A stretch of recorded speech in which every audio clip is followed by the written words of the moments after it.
दोस्तों, मोनालिसा नाम की इस पेंटिंग के बारे में आपने कभी ना कभी जरूर सुना होगा। अगर नहीं सुना तो हम आपको बता दें कि दुनिया में आज तक कोई ऐसा पोर्ट्रेट नहीं है जो मोनालिसा के जितना फेमस हो, और ये जितना ज्यादा फेमस है उतना ही ज्यादा रहस्यमय भी है। मोनालिसा की इस पेंटिंग की सबसे रहस्यमय चीज इसके मुस्कान को माना जाता है, क्योंकि अलग अलग एंगल से देखने पर उसकी ये मुस्कान अलग अलग तरह की नजर आती है। दोस्तों, इस पोर्ट्रेट से जुड़े ऐसे कई रहस्य हैं जिनका जवाब आज तक वैज्ञानिक भी नहीं खोज पाए हैं, और आज की हमारी इस वीडियो में हम आपको मोनालिसा से जुड़े उन्हीं रहस्यों के बारे में बताने वाले हैं। दोस्तों, दुनिया में सिर्फ कुछ ही लोग ऐसे होते हैं जिनके मरने के बाद भी उनके कामों के लिए उन्हें याद किया जाता है। दुनिया में मौजूद मोनालिसा नाम की ये पेंटिंग इस बात का एक जीता जागता उदाहरण है, क्योंकि आज से लगभग 500 साल पहले बनाया गया ये पोर्ट्रेट आज भी लोगों के दिलों पर छाया हुआ है, और इस मास्टरपीस की वजह से ही आज हम इसको बनाने वाले महान कलाकार लियोनार्दो दा विंची को याद रखते हैं। दा विंची द्वारा बनाई गई ये मशहूर पेंटिंग फ्रांस के लुवेरे म्यूजियम में रखी हुई है, और दुनिया भर के लाखों लोग हर साल इसको देखने के लिए इस म्यूजियम में पहुंचते हैं। आपको जानकर काफी हैरानी होगी कि इस समय इस पेंटिंग की कीमत भारतीय रुपयों में लगभग 6230 करोड़ रुपए है, जिसके चलते इसको दुनिया की सबसे महंगी पेंटिंग होने का खिताब भी दिया जाता है। इसके अलावा इस पेंटिंग से जुड़े ऐसे सैकड़ों रहस्य हैं जिनका जवाब आज भी दुनिया में किसी के पास नहीं है, और यही वजह है कि ये पेंटिंग दुनिया भर में इतनी ज्यादा फेमस है। इन अनसुलझे रहस्यों की वजह से ही इस पेंटिंग को दुनिया की सबसे रहस्यमय पेंटिंग में शुमार किया जाता है। लेकिन इन रहस्यों को जानने से पहले हम इस मास्टरपीस को बनाने वाले महान कलाकार लियोनार्दो दा विंची के बारे में जानते हैं, क्योंकि ये इंसान खुद भी अपने आप में किसी रहस्य से कम नहीं था। दोस्तों, लियोनार्दो दा विंची का जन्म 15 अप्रैल 1452 को इटली के फ्लोरेंस में आने वाले विंची नाम के एक छोटे से गांव में हुआ था। यही कारण था कि इनके नाम में भी विंची शब्द जोड़ा गया था।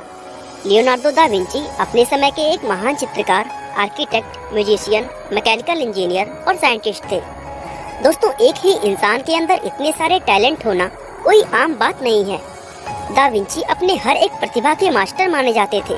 यही वजह है कि आज भी उन्हें उनके टैलेंट के लिए दुनिया भर में जाना जाता है, और साथ ही उन्हें इतिहास के मोस्ट इंटेलिजेंट लोगों में शुमार किया जाता है। उनके टैलेंट का अंदाजा आप इस बात से लगा सकते हैं कि दा विंची एक ही समय पर एक हाथ से लिख और दूसरे हाथ से पेंटिंग कर सकते थे। इन्हीं सब वजहों से उन्हें दुनिया के सबसे महान व्यक्तियों में शुमार किया जाता है। अब मोनालिसा की अगर बात करें तो दा विंची ने इस पोर्ट्रेट को सन 1503 में बनाना शुरू किया था, और 2 मई 1519 के दिन इस पेंटिंग को कंप्लीट किए बिना ही 51 साल के दा विंची इस दुनिया को अलविदा कह गए थे। बहुत कम लोग ये जानते हैं कि मोनालिसा की ये पेंटिंग आज भी अधूरी ही बनी हुई है। इसको लेकर सबसे बड़ा सवाल जो मन में आता है वो ये है कि इस पेंटिंग में जिस महिला का पोर्ट्रेट बनाया गया है वो असल में कौन है।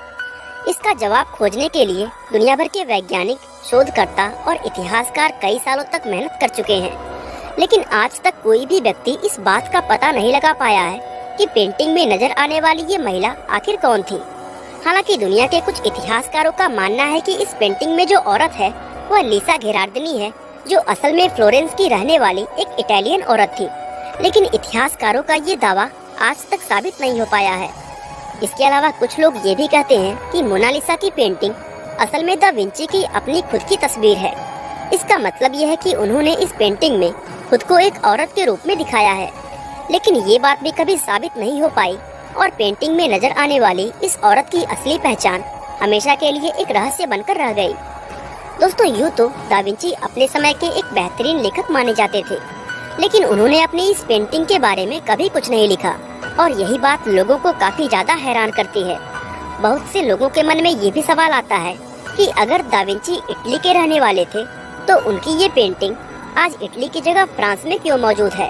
असल में दोस्तों, सन 1516 में फ्रांस के राजा किंग फ्रांसिस I के न्योता देने पर दा विंची इटली से फ्रांस आ गए थे, और चूंकि इस दौरान वह मोनालिसा को पेंट कर रहे थे, इसलिए वह उसको भी अपने साथ ही फ्रांस ले गए। इसके बाद उन्होंने सन 1519 में अपनी मौत होने तक फ्रांस में रहते हुए ही इस पेंटिंग पर काम किया था, और उनकी मौत होने के बाद ये पेंटिंग उनके एक स्टूडेंट सलाई को सौंप दी गई।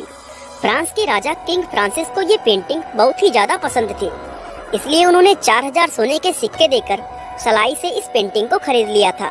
दोस्तों, किंग फ्रांसिस ने इस मास्टरपीस को अपने महल के अंदर लगवाया था और इस तरह ये पेंटिंग फ्रांस के राजाओं के प्राइवेट कलेक्शन का एक हिस्सा बन गया। अलग अलग राजाओं ने इसको अलग अलग जगहों पर लगवाया था। बताया जाता है कि ये पेंटिंग नेपोलियन बोनापार्ट को इतनी ज्यादा पसंद आई थी कि उन्होंने इसको अपने बेडरूम में लगवा लिया था। दोस्तों, साल 1799 में फ्रेंच रिवॉल्यूशन खत्म होने के बाद इस पेंटिंग को लुवेरे म्यूजियम में रख दिया गया और तब से लेकर अब तक ये उसी म्यूजियम में रखी हुई है। इस पेंटिंग के आकार की अगर बात करें तो इसकी लंबाई 30 इंच और चौड़ाई 21 इंच है। साथ ही इसका वजन लगभग 8 किलोग्राम है, क्योंकि दा विंची ने इसको पेपर या कैनवास पर नहीं बल्कि लकड़ी के एक टुकड़े पर बनवाया था। दोस्तों, इस पेंटिंग को बनाने में उन्होंने ऑयल पेंट की 30 से ज्यादा लेयर्स का इस्तेमाल किया था और आपको जानकर काफी हैरानी होगी कि इसमें कुछ लेयर तो बाल से भी ज्यादा बारीक थी। अब यूँ तो ये पेंटिंग शुरुआत से ही काफी ज्यादा मशहूर थी, लेकिन इसको असली प्रसिद्धि तब मिली जब इसको म्यूजियम से चुरा लिया गया। फ्रांस के लुवेरे म्यूजियम में ये चोरी 21 अगस्त 1911 को अंजाम दी गई थी। दुनिया के सबसे बड़े म्यूजियम से दुनिया की सबसे बड़ी पेंटिंग का इतनी आसानी से चुरा लिया जाना वाकई एक हैरान करने वाली घटना थी। और इससे भी ज्यादा हैरानी की बात ये थी कि इस चोरी का इल्जाम दुनिया के सबसे महान आर्टिस्ट में से एक पैब्लो पिकासो पर लगाया गया था। इस सिलसिले में पिकासो से काफी पूछताछ भी की गई, लेकिन उनके खिलाफ कोई सबूत न मिलने पर उनके ऊपर से ये इल्जाम हटा दिया गया। बाद में पता चला कि असल में ये चोरी म्यूजियम में ही काम करने वाले विंसेंजो पेरोगिया नाम के एक व्यक्ति ने की थी। वो व्यक्ति इस पेंटिंग को इटली में बेचना चाहता था, लेकिन इससे पहले ही उस व्यक्ति को पकड़ लिया गया और 4 जनवरी 1914 के दिन पेंटिंग को वापस लुवरे म्यूजियम में लगा दिया गया। दोस्तों, इस चोरी की वजह से ये पेंटिंग पूरी दुनिया में फेमस हो गई और दुनिया भर के लोगों में इसके बारे में जानने की जिज्ञासा और भी ज्यादा बढ़ गई। इसके अलावा इस पेंटिंग को और भी कई बार नुकसान पहुंचाने की कोशिश की जा चुकी है।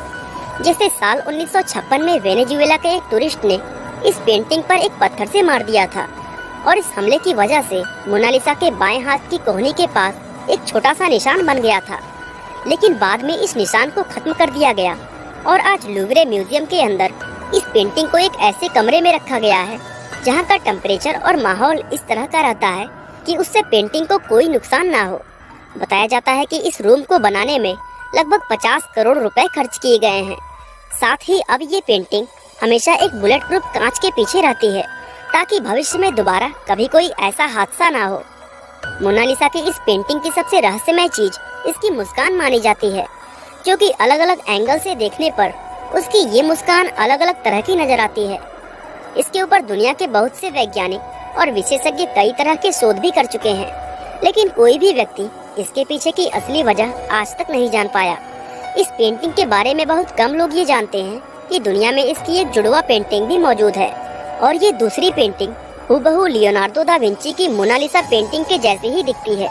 बताया जाता है कि ये दूसरी पेंटिंग दा विंची के समय में उनके एक स्टूडेंट फ्रांचेस्को मेल्जी के द्वारा बनाई गई थी और आज ये जुड़वा पेंटिंग स्पेन की राजधानी मैड्रिड शहर के एक म्यूजियम में रखी हुई है। दोस्तों, मोनालिसा पेंटिंग से जुड़ी यही सब चीजें इसको इतना ज्यादा मशहूर और रहस्यमय बनाती है। वीडियो को लाइक, शेयर और चैनल को सब्सक्राइब करना बिल्कुल ना भूलें। आपका बहुमूल्य समय देने के लिए बहुत बहुत धन्यवाद।